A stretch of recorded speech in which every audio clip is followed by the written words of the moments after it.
Bom dia, irmãos da Igreja Quarto Centenário. Novamente estamos aqui mais um domingo para refletir sobre a Palavra de Deus. E antes que comecemos a fazer isso, gostaria de deixar um parabéns especial aos nossos aniversariantes da semana, Walter e a Dorquinhas, aniversariantes também de casamento. Temos o irmão Hugo, a irmã Maria, o irmão Sandro e a irmã Ana Maria. Que Deus abençoe muito a vida de todos eles, que seja um ano muito especial e cheio de bênçãos na vida de cada um. Também lembrando que estamos aí estudando as possibilidades, né, de logo estarmos em breve. Vamos ainda discutir várias questões relacionadas a isso, mas com o final agora da quarentena, da pandemia, está cada vez mais próximo o dia quando poderemos nos reunir já como igreja, nos ver pessoalmente, da forma como fazíamos habitualmente.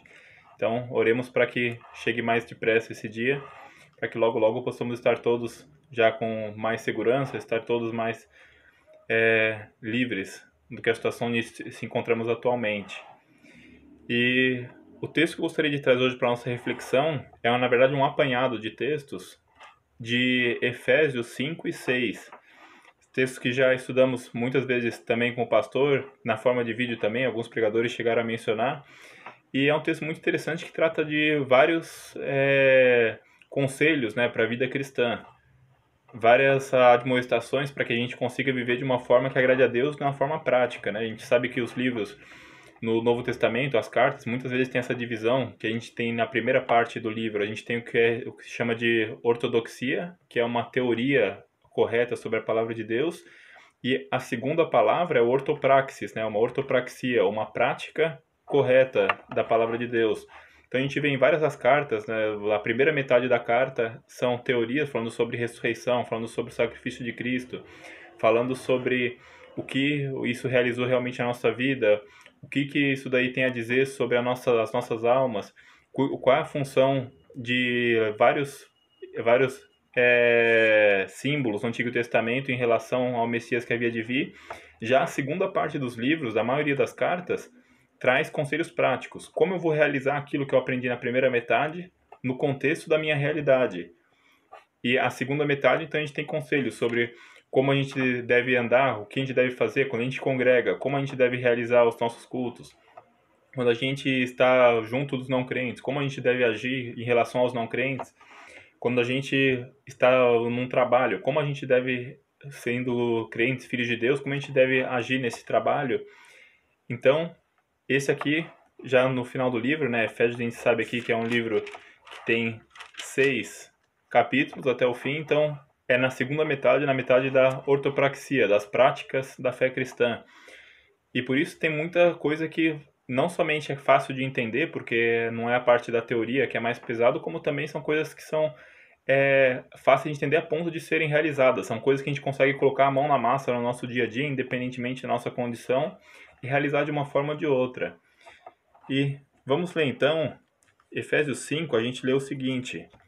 Efésios 5, versículos 1 e 2 começa: Sede, pois, imitadores de Deus, como filhos amados, e andai em amor, como também Cristo nos amou e se entregou a si mesmo por nós, como oferta e sacrifício a Deus em aroma suave. Mais adiante, versículos 15 a 22. Portanto, vede prudentemente como andais, não como necios, e sim como sábios, remindo o tempo, porque os dias são maus. Por essa razão, não vos torneis insensatos, mas procurai compreender qual é a vontade do Senhor. E não vos embriagueis com vinho, no qual há dissolução, mas enchei-vos do Espírito, falando entre vós com salmos, entoando e louvando de coração ao Senhor com hinos e cânticos espirituais, dando sempre graça por tudo ao nosso Deus e Pai, em nome do nosso Senhor Jesus Cristo, sujeitando-vos uns aos outros no temor de Cristo. As mulheres sejam submissas ao seu próprio marido como ao Senhor, porque o marido é a cabeça da mulher, como também Cristo é o cabeça da igreja, sendo este mesmo o Salvador do corpo. Mais adiante, 25, a gente lê: Maridos, amai vossa mulher como também Cristo amou a igreja e a si mesmo se entregou por ela. Efésios 6:1. Filhos, obedecei a vossos pais no Senhor, pois isso é justo. 4-9. E vós, pais, não provoqueis vossos filhos a ira, mas criai-os na disciplina e na admoestação do Senhor. quanto a vós outros servos, obedecei a vosso Senhor segundo a carne, com temor e tremor, na sinceridade do vosso coração, como a Cristo, e não servindo à vista, mas para agradar a homens, mas como servos de Cristo, fazendo de coração a vontade de Deus, servindo de boa vontade, como ao Senhor, e não como a homens, certos de que cada um, se fizer alguma coisa boa, receberá isso outra vez do Senhor, quer seja salvo, quer livre. E vós, senhores, de igual modo procedei com eles, deixando as ameaças, sabendo que o Senhor, tanto deles como vosso, está nos céus, e que para ele não há acepção de pessoas. Até aqui.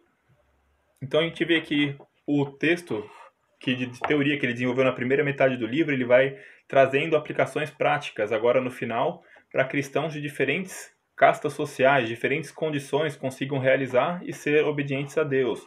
Aqui ele fala sobre esposas, fala sobre maridos, fala sobre filhos e pais, fala sobre servos e senhores. E, logicamente, sendo categorias diferentes, muitas pessoas se enquadravam em várias dessas categorias. Tinha pessoas que, por exemplo, eram mães, eram servas, tinha pessoas que eram homens, eram maridos, eram pais e eram senhores. Então, tem diferentes aspectos, como diferentes lados de um prisma da vida cristã.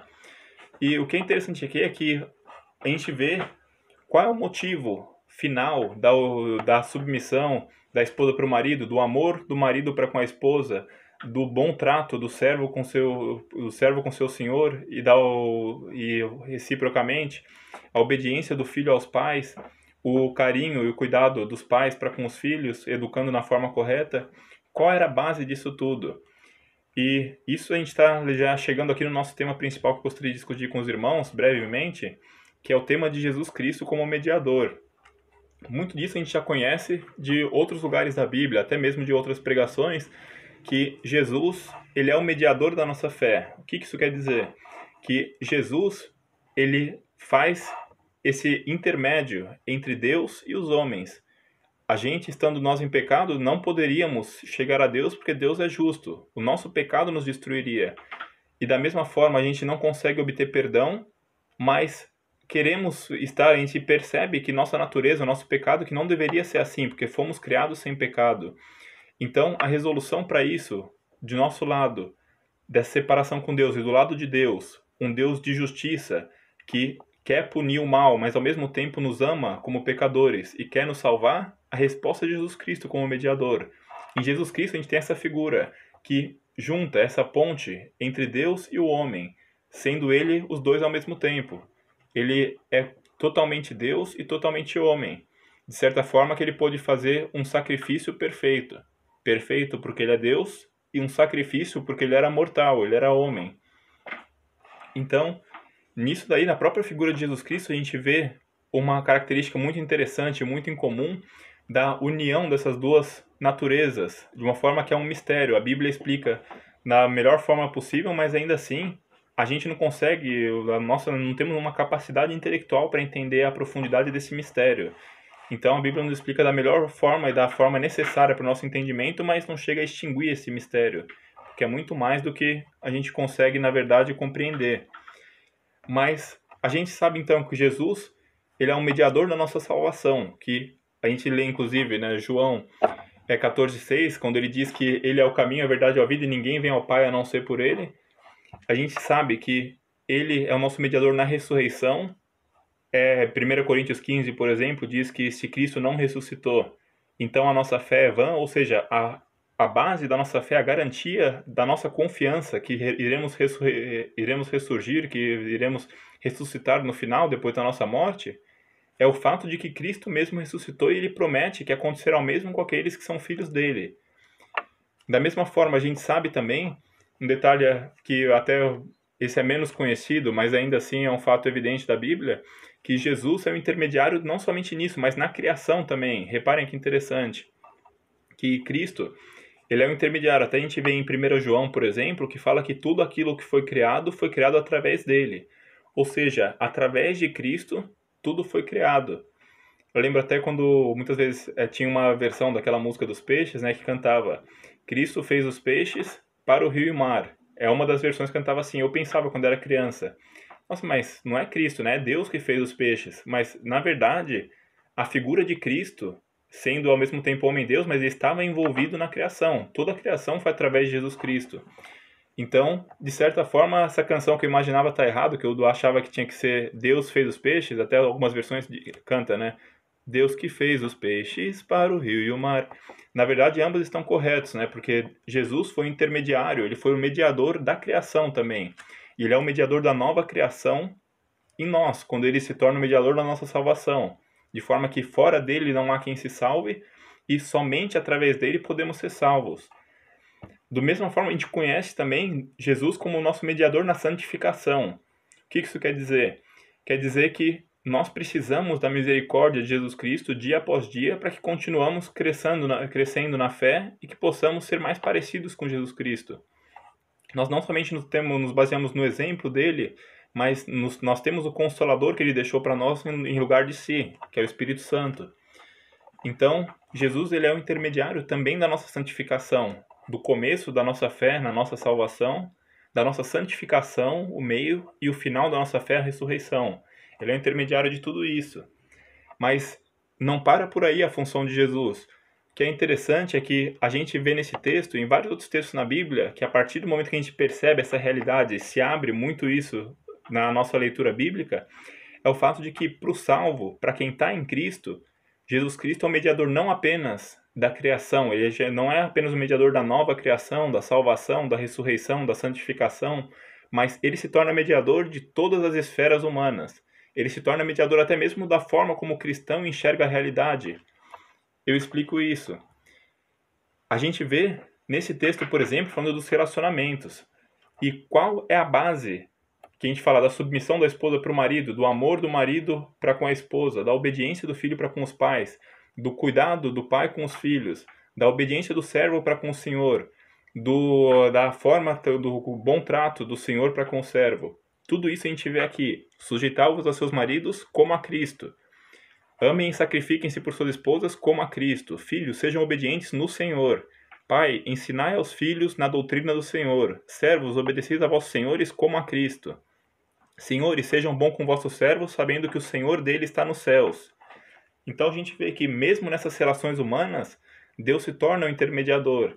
E eu digo mais adiante que ele se torna em todas as relações, não apenas nessas mencionadas aqui. Com o tempo a gente percebe a diferença principal da vida do crente para o não crente, na questão da relação, do trato com outras pessoas, está exatamente nesse fator.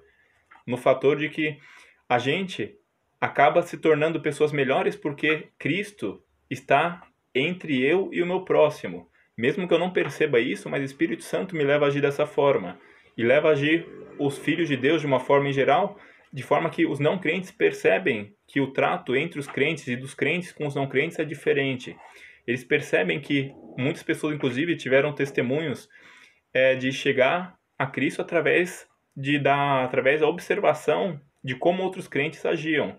O próprio pastor nosso, o pastor Haroldo, ele conta que ele, mesmo sendo não crente, ele reconhecia que os crentes eram diferenciados no seu comportamento. E a gente conhece centenas de casos assim, de exemplos semelhantes. E isso é porque essa intermediação, até mesmo no trato interpessoal, a mediação de Cristo nos relacionamentos.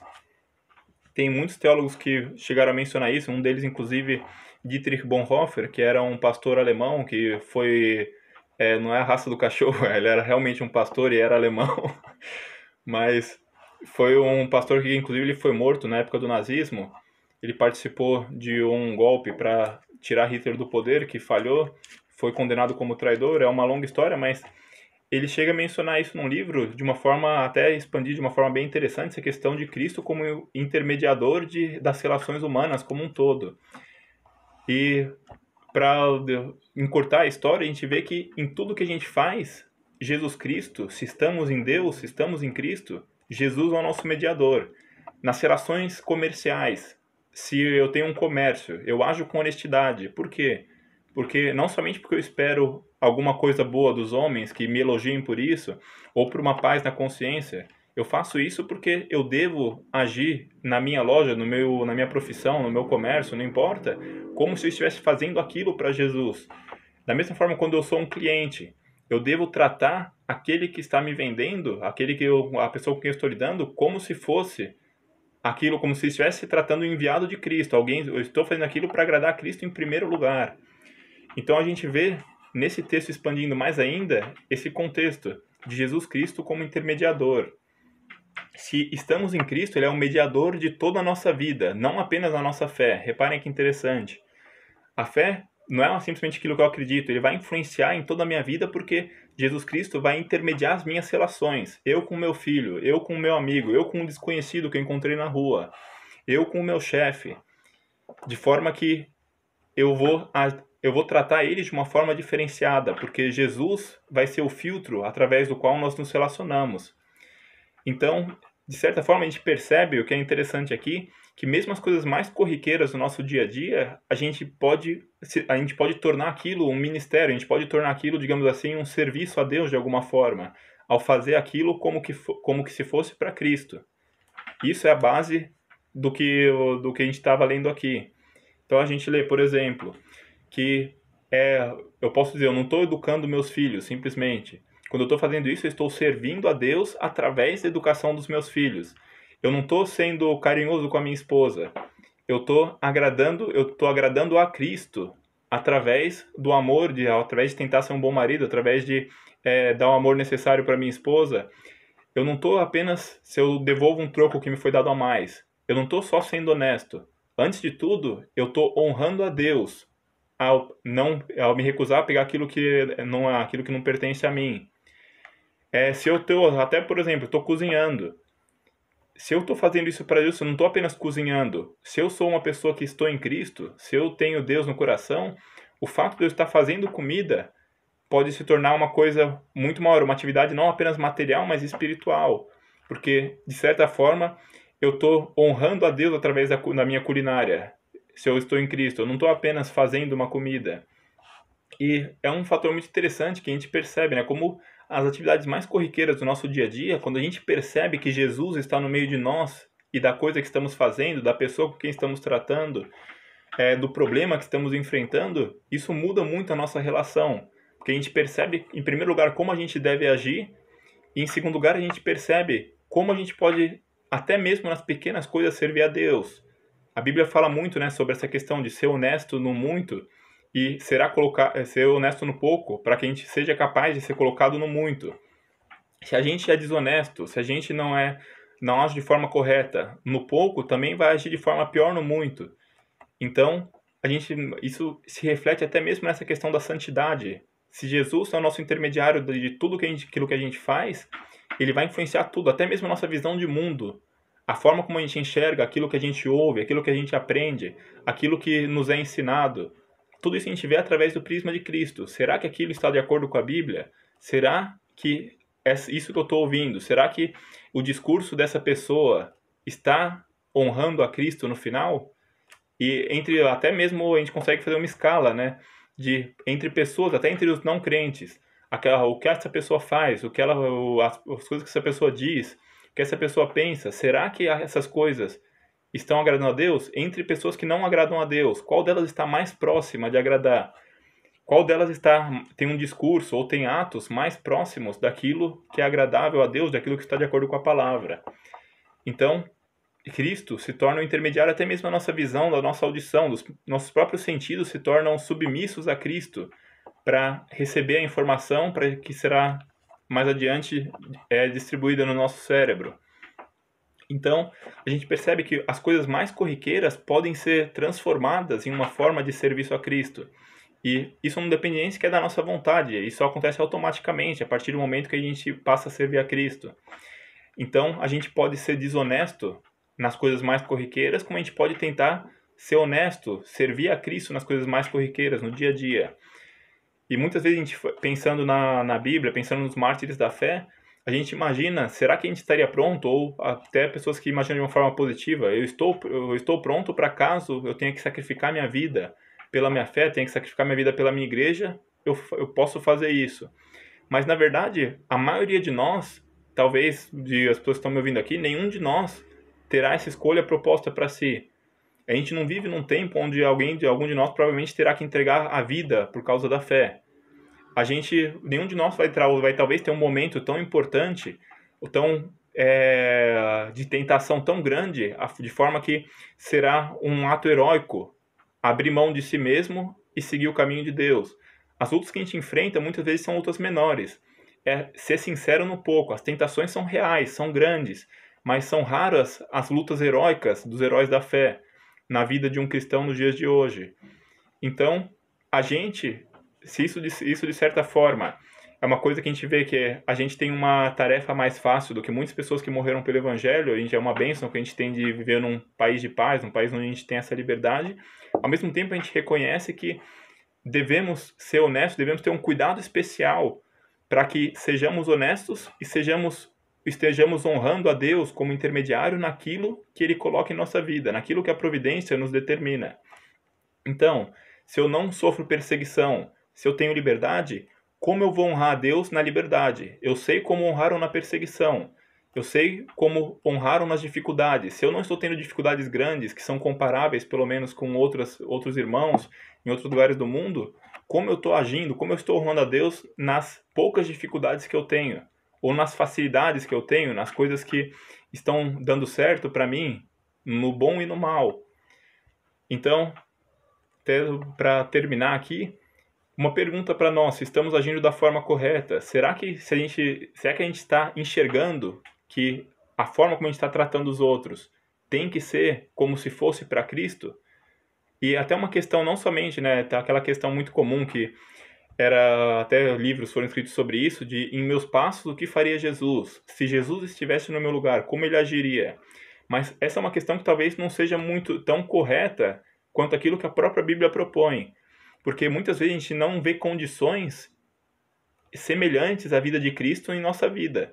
Por exemplo, se eu pensar em como agiria Jesus na minha condição, eu que sou casado, tenho filho, a gente não sabe como Jesus agiria de uma forma exata se ele estivesse casado com filhos, porque a Bíblia, isso não foi uma realidade na vida de Jesus isso. E a Bíblia não nos revela. Então, quando a gente sai da revelação da Bíblia, da revelação de Deus, a gente acaba entrando aí num reino de conjecturas, de imaginação. Eu acho, a imagem que eu tenho de Jesus quer dizer que ele agiria dessa forma. Outra pessoa vai achar que ele agiria de forma diferente, em diferentes situações. Sendo que a gente não tem uma certeza correta de muitas situações. Lá a gente sabe, eu acho que eu não deveria cometer pecado. Ok, Jesus não cometeria pecado. Mas em questões específicas, isso não nos ajuda tanto na santificação, na vida na fé, como a questão de que como eu estaria agindo nesse momento, na situação, ou amanhã, na situação que eu terei, como eu estaria agindo de forma a servir a Jesus. Estou agindo como se isso fosse para Jesus? É uma questão mais correta, não como Jesus agiria no meu lugar, mas como eu agiria nessa situação se fosse para Jesus. E como eu devo agir então? Exatamente assim, como se fosse para Jesus. Eu trabalho como se fosse para Jesus. Eu devo lidar com a minha família como se eu estivesse lidando, de certa forma, com Jesus. Ou pelo menos imaginar que é a minha obediência a Deus, é agir dessa forma. Então eu estou fazendo aquilo, no final das contas, para Jesus. Não é uma questão de imaginar Jesus fisicamente como uma pessoa que está me vendendo, como camelô na rua, como motorista do ônibus, como a minha tia que fez comida para mim. Não. É imaginar o seguinte: como Jesus comanda que eu age nessas situações, imaginando que ele está entre eu e a pessoa, é para ele que eu respondo. No final das contas, na nossa vida cristã, a gente deve agir de tudo aquilo que a gente pode de forma a agradar a Jesus através daquilo. O nosso objetivo, a gente não está fazendo bem ao fazer o bem, acaba agradando a Cristo. A gente está agradando a Cristo em primeiro lugar. E como faremos isso? Fazendo o bem. Que possamos estar motivados dia após dia para seguir nessa luta, combater o bom combate. Que possamos nos questionar, né, nas nossas horas, no nosso dia, se estamos realmente fazendo aquilo que fazemos dia após dia, cada momento nosso, como se fosse para Jesus. Estou usando os momentos que acontecem comigo, as dificuldades, os bons momentos, as alegrias, as tristezas. Eu estou usando isso como um instrumento, um meio para servir a Cristo, porque Ele está no meio de mim e daquela coisa. Deus está no meio. Cristo está no meio da minha relação com os meus pais, com a minha esposa, com o meu irmão, está com o próximo que eu não conheço. Então, estou eu percebendo isso? Estou eu tendo olhos? Que Deus nos abra os olhos para que a gente consiga enxergar Jesus Cristo no meio das nossas relações, com o nosso mundo ao redor, para que a gente consiga guiar da forma correta, utilizar isso como uma bússola, para ter um compasso correto na nossa forma de lidar com o mundo, com o próximo e consigo mesmo. Então, que Deus nos abençoe e é isso aí.